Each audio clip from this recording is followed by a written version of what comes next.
Now listen to a podcast of a human resources professional talking about CVs they have received. Pay special attention to what she says about some good and bad elements of CVs she's read. Good afternoon, everyone. Welcome to my weekly podcast on HR issues of the 21st century. Today, I'd like to talk with you about the curriculum vitae, known more popularly as CV, as well as the resume. I won't discuss the differences between these two, as there aren't many differences, but if you'd like to learn more about their differences, you can click on the link provided in the description area of this podcast. Instead, I'd like to talk briefly about some things you should do and some things that should be avoided when writing a CV or resume. I feel it's important to talk about this today because, for whatever reason, I've seen a steady decline in the quality of CVs and resumes over the past few years. I think most people don't realize that a CV or resume is the first and most often only representation of them that a company sees, and these companies judge people by what they see on these application documents. For example, I've seen a lot of misspelled words and a lot of very poor grammar in a lot of CVs in the past couple of years. 10 years ago, I never saw any misspelled words and very few grammar mistakes. I find this interesting because every CV I've received has been typed, so most people obviously have access to some type of word processing software such as Microsoft Word. These programs have built-in spelling and grammar checking features. It confuses me that someone would not take advantage of the software that is at their fingertips.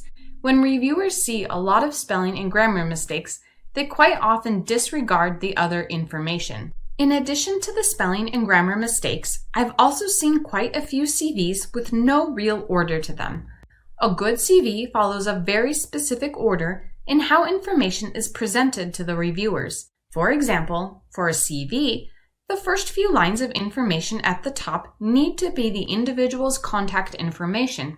Without these lines of information, how does the reviewer know who to contact? This information should not go in the middle or at the end of the CV. It has to be the first and most prominent information a reviewer sees. After that, a good CV will indicate a specific objective. Whatever job is being applied for needs to go into the objective. Reviewers for larger organizations often have to look through dozens or even hundreds of CVs every day. If they don't know what job is being applied for, they may toss out the CV. They don't have time to look for information that should be obvious. After the objective, the order of information changes whether the document is a CV or a resume.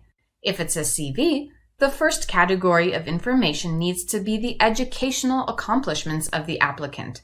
If it's a resume, this category should be the candidate's work experience. The next category, regardless of if it's a CV or resume, should be special skills and abilities. This is where a candidate can point out what makes them special in comparison with other candidates. The third and final category is either work experience, if it's a CV, or education, if it's a resume. This is all an employer wants to see in a CV or resume. It doesn't need to be complicated, and it shouldn't be an attempt at creativity or artistic individuality. HR departments don't have time to enjoy a candidate's artistic capabilities, so it's really just a waste of time to try to do something fancy. Keep it simple and to the point, and organized in such a way that makes it easy for the HR department to extract the information they need. In addition to proper organization, CVs and resumes should include specific information and professional language. For example, when indicating education and work experience, make sure to include the title of the experience or education, the dates of employment or time frame of the education, plus where it took place. This information needs to be 100% accurate. Employers will check this information. After that, write a very brief description of what the experience or education entailed. What are the selling points of the experience or education? Why do you think this particular experience or education is important for the job you are applying for? Without an appropriate description, what is the point of putting the experience or education on the CV or resume? It should definitely be there. You don't want to have any gaps in a CV or resume. Just make sure to include a good, appropriate, brief description. Finally, I want to mention a few things that should be avoided when writing a CV or resume. In recent years, I've seen a lot of CVs that have pictures of candidates attached or as part of the CV itself. This is actually something that reviewers do not want to see unless they have specifically asked for a picture to be attached. Other things to avoid putting on a CV or resume include sexual orientation, marital status, race, religion, and age.